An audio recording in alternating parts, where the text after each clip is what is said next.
जय श्री राधे कृष्ण। आप सभी का आपके अपने YouTube channel BK Mishra present में बहुत बहुत स्वागत है। माघ मास के कृष्ण पक्ष में पड़ने वाली चतुर्थी को इसे सकट चौथ, तिलकुटा चौथ, माघी चौथ, तिल चौथ आदि नामों से जाना जाता है। जो भी स्त्रियां व्रत को धारण करती हैं तो व्रत के प्रभाव से संतान की रक्षा होती है, संतान लाभ की प्राप्ति होती है, सभी प्रकार के दुख और संकट दूर होते हैं तथा सभी प्रकार के सुख और समृद्धि की प्राप्ति होती है। तो आइए सुनते हैं माघी चौथ व्रत की कथा। तो बोलिए प्रेम से भगवान गणेश की जय, चौथ माता की जय, सर्व देवी देवता की जय। कथा के अनुसार एक साहूकार और एक साहूकारनी थे।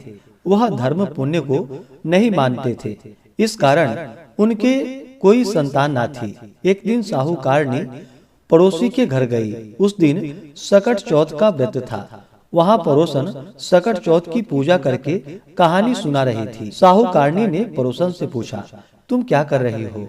तब पड़ोसन बोली कि आज चौथ का व्रत है, इसलिए कहानी सुना रही हूँ। तब साहूकारनी बोली, चौथ के व्रत करने से क्या होता है? तब पड़ोसन बोली, इसे करने से अन्न, धन, सुहाग, पुत्र सब कुछ प्राप्त होता है। तब साहूकारनी ने कहा कि यदि मेरा गर्भ ठहर जाएगा तो मैं सवा सेर तिलकुट करूंगी और चौथ का व्रत करूंगी। भगवान गणेश जी की कृपा से साहूकारनी के गर्भ ठहर गए तो वह बोली कि लड़का हो जाए तो मैं 2.5 सिर तिलकुटा करूंगी। कुछ दिन बाद उसे लड़का हो गया। तब वह बोली कि हे चौथ भगवान, हे चौथ माता, मेरे बेटे का विवाह हो जाएगा तो 5.25 सेर तिलकुटा करूंगी। कुछ वर्षों बाद उसके बेटे का विवाह तय हो गया और उसका बेटा विवाह करने चला गया, लेकिन उस साहूकारनी ने तिलकुट नहीं किया। इस कारण से चौथ देव क्रोधित हो गए और उन्होंने फेरों के समय में उसके बेटे को उठाकर पीपल के पेड़ पर बिठा दिया। सभी वर को खोजने लगे पर वो नहीं मिला। हताश होकर सारे लोग अपने अपने घर को लौट गए। इधर जिस लड़की से साहूकार के लड़के का विवाह होने वाला था, वह अपनी सहेलियों के साथ गणगौर पूजन के लिए जंगल में दूब लेने के लिए गई। तभी रास्ते में पीपल के पेड़ से आवाज आई, ओ मेरी अर्धब्याही। यह बात सुनकर जब लड़की घर आई, उसके बाद वह धीरे धीरे सूख कर कांटा होने लगी। एक दिन लड़की की माँ ने कहा, मैं तुम्हें अच्छा खिलाती हूँ, अच्छा पहनाती हूँ, फिर भी तू सूखती जा रही है, ऐसा क्यों? तब लड़की अपनी माँ से बोली कि वह जब भी दूब लेने के लिए जंगल जाती है तो पीपल के पेड़ से एक आदमी बोलता है कि ओ मेरी अर्धब्याही। उसने मेहंदी लगा रखी है और सेहरा भी बांध रखा है। तब उसकी माँ ने पीपल के पेड़ के पास जाकर देखा तो यह तो उसका जमाई ही है। तब उसकी माँ ने जमाई से कहा, यहाँ क्यों बैठे हो? मेरी बेटी तो अर्धब्याही तुमने कर दी, अब क्या लोगे? साहूकारनी का बेटा बोला, मेरी माँ ने चौथ का तिलकुट बोला था लेकिन नहीं किया, इसलिए चौथ माता ने नाराज होकर यहाँ बैठा दिया है। यह सुनकर उस लड़की की माँ साहूकारनी के घर गई और उससे पूछा कि तुमने सकट चौथ का कुछ बोला है क्या? तब साहूकारनी बोली, तिलकुट बोला था। उसके बाद साहूकारनी बोली, मेरा बेटा घर आ जाएगा तो 2.5 मन का तिलकुट करूंगी। इससे श्री गणेश भगवान प्रसन्न हो गए और उसके बेटे को फेरों में लगाकर बैठा दिया। बेटा का विवाह धूमधाम से हो गया। जब साहूकारनी के बेटा एवं बहू घर आ गए तब साहूकारनी ने 2.5 मन तिलकुटा किया और बोली, हे चौथ देव, आपके आशीर्वाद से मेरा बेटा मेरी बहू घर आए हैं, जिससे मैं हमेशा तिलकुट करके व्रत करूंगी। इसके बाद सारे नगर वासियों ने तिलकुट के साथ सकट व्रत करना प्रारंभ कर दिया। हे सकट चौथ, जिस तरह साहूकारनी को बेटे बहू से मिलवाया, वैसे ही हम सबको मिलवाना। इस कथा को कहने सुनने वालों का भला करना। अब सुनते हैं चौथ माता की कहानी। एक नगर में एक बूढ़ी माँ रहती थी। वह अपने बेटे की सलामती के लिए 12 महीनों की चौथ का व्रत करती थी। हर चौथ को पंसारी से थोड़ा सा गुड़ और घी लाकर 4 लड्डू बनाती, एक बेटे को देती, एक से पूजा करती, एक हथकार के लिए निकालती और एक चांद उगने पर खुद खा लेती थी। एक बार उसका बेटा ताई से मिलने के लिए गया।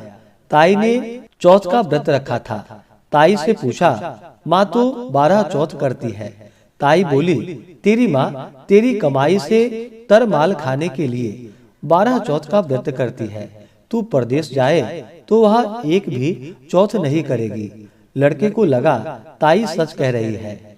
घर आकर माँ से कहा, माँ मैं परदेश जा रहा हूँ, यहाँ तू मेरी कमाई खाने पीने में ही उड़ा देती है। माँ ने समझाकर रोकना चाहा, पर बेटा नहीं माना। माँ ने उसे साथ ले जाने के लिए चौथ माता की आंखें दिए और कहा, मुसीबत में ये आंखें तेरी मदद करेंगे। वह आंखें लेकर रवाना हो गया। घूमते घूमते एक नगर में पहुंचा। उसने देखा एक बूढ़ी माँ रोती जा रही थी और पुआ बनाते जा रही थी। उसने कारण पूछा तो बूढ़ी माँ ने कहा, बेटा इस नगर की पहाड़ी पर एक दैत्य रहता है। पहले वह नगर में आकर कई लोगों को खाने के लिए मार देता था। अब राजा हर घर से एक एक आदमी दैत्य के पास भेजता है और आज मेरे बेटी की बारी है, इसलिए रो रही हूँ और उसी के लिए पुए बना रही हूँ। वह बोला, तू पुए मुझे खिला दे, तेरे बेटे की जगह मैं चला जाता हूँ। बूढ़ी माँ ने खीर पुए उसे खिला दिए। खा पीकर वह सो गया। रात को राजा के सैनिक आए तो बूढ़ी माँ ने उसे भेज दिया। दैत्य के सामने पहुँचने पर उसने चौथ माता की आंखें दैत्य की तरफ फेंक कर कहा, हे चौथ माता, यदि मेरी माँ मेरी सलामती के लिए व्रत करती है तो दैत्य का सिर कटकर गिर जाए। तुरंत दैत्य का सिर कट गया। लड़का वापस आ गया। राजा ने उसे उपहार देकर विदा किया। चलते हुए एक दूसरे राज्य के नगर में पहुंचा। इस राज्य में आवा तभी पकता था जब एक इंसान की बलि दी जाती थी। सिपाहियों ने उसे पकड़कर आबे में चून दिया। लड़के ने आंखें आबे में डाले और कहा, हे चौथ माता, यदि मेरी माँ मेरे लिए व्रत करती है तो आवा मेरी बलि लिए बिना ही झट से पक जाए। आवा तुरंत ही पक गया। आबे में से मिट्टी की जगह सोने चांदी के बर्तन निकले। अंदर से लड़का बोला, बर्तन धीरे धीरे निकालना, मुझे लग नहीं जाए। राजा ने उसे निकलवाया और पूछा, इस आबे से तुम बच कैसे गए? लड़के ने बतलाया कि उसकी माँ चौथ माता का व्रत करती है, व्रत के कारण ही वह बच पाया। राजा को विश्वास नहीं हुआ। उसने एक चांदी की सुराही मंगवाई और कहा कि सुराही की नली से निकलकर दिखाओ, तभी मुझे विश्वास होगा। लड़के ने चौथ माता को याद करके आंखें सुराही में डाली और कहा कि मैं भंवरा बनूं, सुराही से निकलूं। लड़का भंवरा बनकर सुराही से निकल गया। राजा ने खुश होकर राजकुमारी की शादी उसके साथ करवाई और सभी लोग को चौथ माता का व्रत करने को कहा। उस लड़के को माँ की याद आई। उसने राजा के पास जाकर खुद के नगर जाने की इच्छा जाहिर की। राजा ने रथ, घोड़ा, हाथी और खूब सारा दान दहेज देकर उन्हें विदा कर दिया। चौथ के दिन अपने नगर पहुंचा। वह अकेला पंसारी के यहाँ माँ का इंतजार करने लगा। सोचा, चौथ है तो माँ यहाँ जरूर आएंगी। थोड़ी देर बाद लकड़ी टेकती हुई माँ आती दिखी। उसकी माँ की आंखों में जाले आने के कारण दिखना कम हो गया था। लड़के ने जानबूझकर अपना पैर लकड़ी में लगा दिया। कहने लगा, बलड़े पूत, काटी मेरे पैर के लगा दी। माँ ने उसे नहीं पहचाना। कहने लगी, भैया मुझे चाहे कितनी भी गाली निकालो, पर मेरे बेटे को कुछ मत कहना। बेटा माँ के चरणों में गिर पड़ा। कहा, माँ मैं तेरा ही बेटा हूँ, मुझे माफ कर दो। माँ ने उसे गले से लगा लिया। नगर के लोगों ने विश्वास नहीं किया कि वह उसी का बेटा है। बूढ़ी माँ ने चौथ माता को याद करके कहा कि हे चौथ माता, यदि मैं अपने बेटे के लिए व्रत करती हूँ तो मेरे स्तन में दूध भर जाए और उसकी धार मेरे बेटे के मुंह में गिरे। माँ के स्तन से दूध की धार निकलकर बेटे के मुंह में गिरने लगी। लोग चौथ माता की जय जयकार करने लगे। उस नगर के सभी लोग चौथ माता का व्रत करने लगे। हे चौथ माता, जैसे बूढ़ी माँ और उसके बेटे की सहायता की, वैसे भी हमारी ही करते रहना। कहानी कहने, सुनने और हुंकारा भरने वाले पर कृपा करना। तो बोलिए प्रेम से चौथ माता की जय, भगवान गणेश की जय। माघ मास कृष्ण पक्ष की चतुर्थी तिथि प्रारंभ समय 17 जनवरी 2025 दिन शुक्रवार सुबह 4:08 और चतुर्थी तिथि की जो समाप्ति है वह 18 जनवरी 2025 दिन शनिवार सुबह 5:32 पे चतुर्थी तिथि की समाप्ति है। तो चंद्रोदय व्यापनी के अनुसार यह व्रत सभी भक्तजन 17 जनवरी 2025 दिन शुक्रवार को धारण करेंगे। 17 जनवरी को ब्रह्म मुहूर्त का समय सुबह 5:27 से सुबह 6:21 तक होगा। सूर्योदय का समय सुबह 6:46, सूर्यास्त शाम 5:32 होगा। चंद्रोदय का समय जो चंद्र दर्शन का समय है वह समय 17 जनवरी को रात्रि 8:48 है। इसके बाद आप पूजन का कार्य संपन्न करके चंद्र देवता को अर्घ्य प्रदान करके व्रत को पूर्ण कर सकते हैं। 17 जनवरी को राहु काल का समय सुबह 10:47 से दोपहर 12:08 तक होगा। राहु काल समय के दौरान कोई भी शुभ कार्य या नया कार्य नहीं करना चाहिए, यह लाभकारी नहीं होता है, इस बात का ध्यान रखें। इस दिन शुभ चौघड़िया मुहूर्त के अनुसार जो समय है पूजन के लिए वह समय चर लाभ अमृत नामक शुभ चौघड़िया मुहूर्त सुबह 6:45 से सुबह 10:46 तक। उसके बाद शुभ नामक चौघड़िया मुहूर्त दोपहर 12:08 से दोपहर 1:29 तक।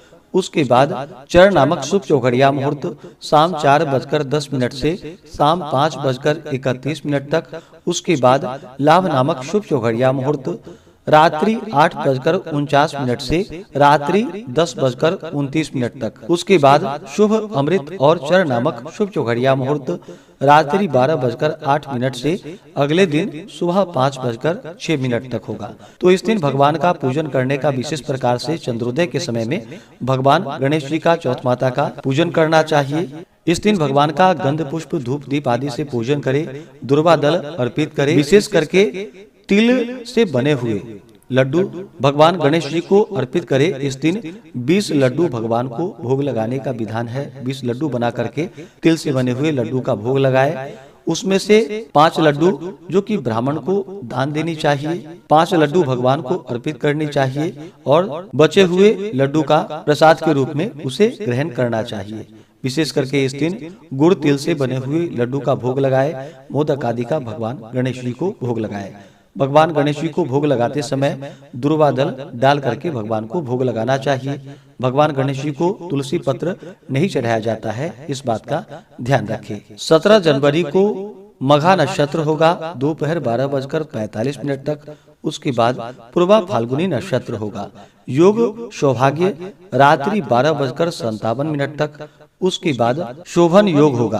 व्रती को व्रत के दौरान शुद्ध और सात्विकता का पालन करना चाहिए, ब्रह्मचर्य का पालन करना चाहिए। इस दिन दिन रात्रि उपवास रहते हुए व्रत को धारण करना चाहिए। विशेष करके दिन भर निर्जला रह करके शाम को चंद्रोदय होने पर गणेश जी का चौथ माता का पूजन करके चंद्र देवता को अर्घ्य प्रदान करने के बाद यह व्रत पूर्ण माना जाता है। तो आशा करता हूँ कि यह जानकारी आपको अच्छा लगा हो। इसी प्रकार से ज्ञानवर्धक जानकारियाँ प्राप्त करते रहने के लिए, व्रत पूजा के बारे में जानने के लिए, कथा को सुनने के लिए चैनल पे अगर आप पहली बार आए हैं तो चैनल को लाल बटन दबा करके सब्सक्राइब करें, साथ में बेल आइकन घंटी को दबाएं ताकि आने वाली वीडियो का नोटिफिकेशन आपको समय से मिलता रहे।